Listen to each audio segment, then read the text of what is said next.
L'obsolescence immobilière m'a tué. Je vais vous parler de ce qui m'est arrivé. L'obsolescence immobilière qui m'a coûté de l'argent. La plupart des gens ne savent pas ce que c'est. Pourtant, c'est un gros fléau en immobilier. On va en parler tout de suite.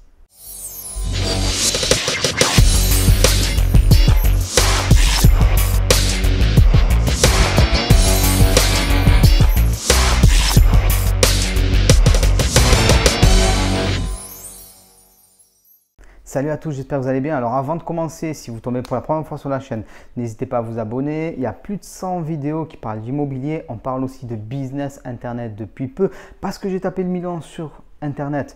Donc j'ai décidé de parler maintenant aussi de business internet pour vous permettre de vous lancer à votre tour. Donc si vous aimez la vidéo, vous la likez, vous la partagez, vous abonnez et vous allez profiter de tout ça gratuitement. Il y a aussi deux bonus dans la description juste en dessous. Et maintenant, on revient au sujet du jour. Donc, on va parler de l'obsolescence immobilière. Vous avez sûrement déjà entendu parler de l'obsolescence ou de l'obsolescence programmée.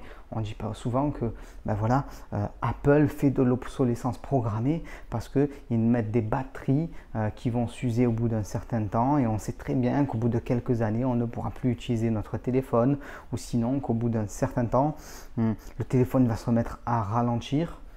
Et du coup, on ne pourra plus l'utiliser, il ne vaudra plus rien, on devra racheter un nouveau téléphone. Ou il y a une autre manière de faire de l'obsolescence, c'est de créer toujours des petites nouveautés qui donnent envie d'acheter. Encore et encore toujours le nouveau smartphone, le nouveau ci, le nouveau ça. Ça existe dans le commerce depuis toujours. Et voilà, c'est un petit peu un fléau. Et ça existe aussi en immobilier et ça peut coûter beaucoup d'argent. Je vais vous expliquer quelque chose qui m'est arrivé il y a quelques années maintenant sur un lot de garage qui a été victime d'obsolescence. Et du coup, moi, j'ai été victime d'une baisse de rentabilité à cause de ça.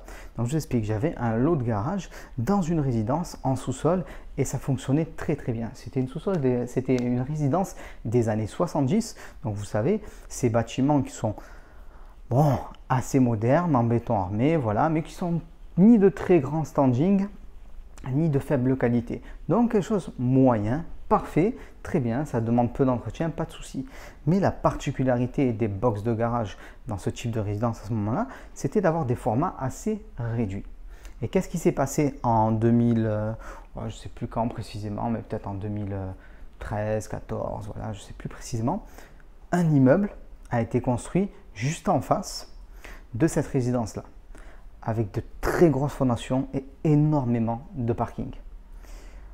Bon, sur le coup, on se dit, c'est pas grave, il n'y avait pas de possibilité de se garer dans le quartier, il y a des nouveaux habitants dans cette tour, il y a des parkings, les nouveaux habitants vont occuper les parkings, nickel. En fait, non, c'est pas vraiment ça qui se passe. Ce qui se passe dans un premier temps, c'est que maintenant, très souvent, on construit des fois 2 parkings ou 2 box par appartement. Donc, il y avait vraiment beaucoup de box. Et qu'est-ce qui s'est passé? Tous les locataires de cette résidence où j'avais des garages pendant un certain temps sont partis pour aller louer au même prix les nouveaux garages qui étaient plus grands, plus lumineux, dans une résidence plus neuve et du coup qui avait un meilleur standing. Et du coup, en fait, mes garages sont devenus obsolètes entre guillemets. Alors je vous rassure, ça dure qu'un temps en général parce que l'offre et la demande à un moment ça s'équilibre.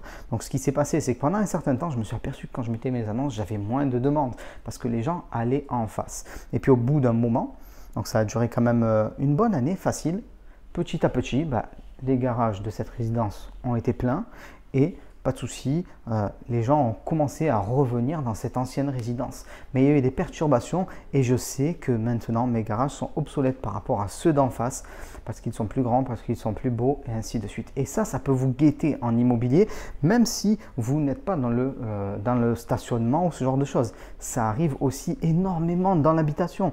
Si vous achetez un immeuble ou un appartement dans l'ancien, souvent les caractéristiques de ce genre d'appartement, c'est le fait de ne pas avoir de balcon, des fois de ne pas avoir de cave, d'avoir des espaces communs, des parties communes assez étroites, voilà.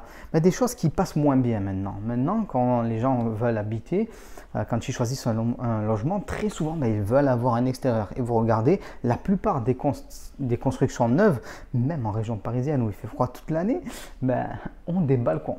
Donc ça veut bien dire qu'il y a de nouvelles normes en fait. Alors là, je parle de normes de confort, le fait d'avoir un balcon, voilà, ce genre de choses. Mais il y a aussi des normes qui sont vraiment liées par exemple ben, à tout ce qui est environnemental, donc le fait d'avoir en fait une bonne isolation, ainsi de suite. Donc du coup, les vieux logements deviennent obsolètes. Et l'obsolescence, il faut y faire attention. Très souvent, on achète dans l'ancien, mais il faut trouver un juste milieu, ne pas acheter forcément du trop vieux, surtout qu'en ce moment, on fait très attention aux nouvelles normes liées en fait, à tout ce qui est réduction des consommations d'énergie par rapport au réchauffement climatique. Du coup, qu'est-ce qui se passe si vous achetez des appartements trop vieux?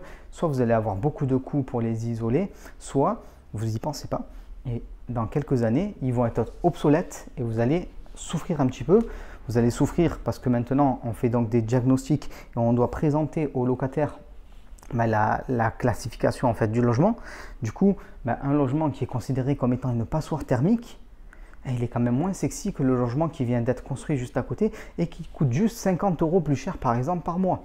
Donc ça, il faut bien l'avoir en tête. L'obsolescence, ça peut vous toucher et ça peut vous toucher d'une manière beaucoup plus forte, voilà, ce qu'on n'imagine pas. En l'occurrence, moi, je fais beaucoup de location de courte durée, c'est ce que je préfère. Et en termes de location de courte durée, ce qui est important, ce n'est pas vraiment l'efficacité thermique du logement, même si c'est important d'une manière générale à la revente, tout ça. Mais en termes de location, ce n'est pas trop important.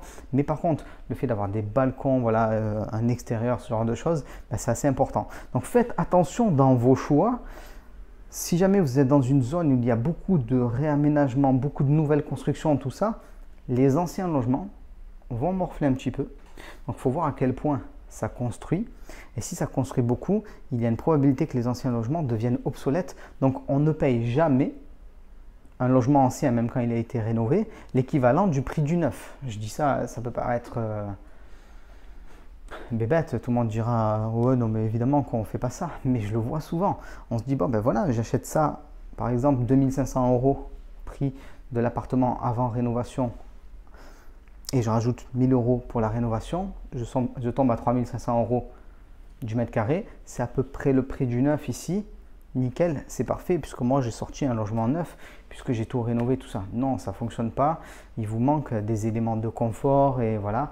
Et en fait, votre logement, il est un petit peu plus obsolète que le précédent. Alors, il y a un point, par contre, ça, qui est assez important, qui est à prendre en compte par rapport à cette obsolescence et le fait que l'ancien résiste quand même à l'obsolescence, c'est que souvent l'ancien a pour lui les meilleurs emplacements. Voilà. Cœur de centre-ville, enfin les emplacements que les gens ont envie d'avoir. Et même si le logement est un petit peu plus obsolète, on le voit notamment à Paris, finalement un appartement haussmannien, bon c'est magnifique, l'immeuble est magnifique, il est au plafond, mais il n'y a pas de balcon, il y a peu de commodité, voilà, il n'y a rien de spécial en fait en général. Donc en fait, techniquement, il est un petit peu obsolète par rapport aux nouvelles constructions qui sont bien mieux isolées et ainsi de suite. Et pourtant, ça remporte quand même le cœur des gens, on va dire. Pourquoi? Déjà parce que ça a du style et aussi parce que c'est bien placé. Donc l'obsolescence, c'est une chose et il faut prendre en compte l'emplacement. L'ancien gagnera toujours au niveau de l'emplacement. Donc le sujet de l'obsolescence, c'est un sujet qui est très très vaste et qui en fait vous entraîne à penser vos investissements dans le temps long. 5 ans, 10 ans, 15 ans, voilà. Donc c'est pas forcément pour tout le monde, surtout si vous êtes primo-investisseur, mais je voulais quand même vous attirer voilà, sur cette notion, vous permettre de prendre conscience de cette notion-là. Si jamais vous voulez en savoir plus pour investir correctement, maintenant en 2019, en 2020, j'ai mis en place un séminaire totalement gratuit. Donc je l'ai délivré en 2019 en avril à Jiri IRL. Donc c'est les tendances de l'immobilier pour 2019 et pour 2020. Donc comment faire pour gagner toujours plus que les autres en immobilier. Et il y a aussi une formation gratuite d'1 heure pour gagner sa vie sur Internet. C'est pareil en description. Donc je vous dis à très vite. Ciao.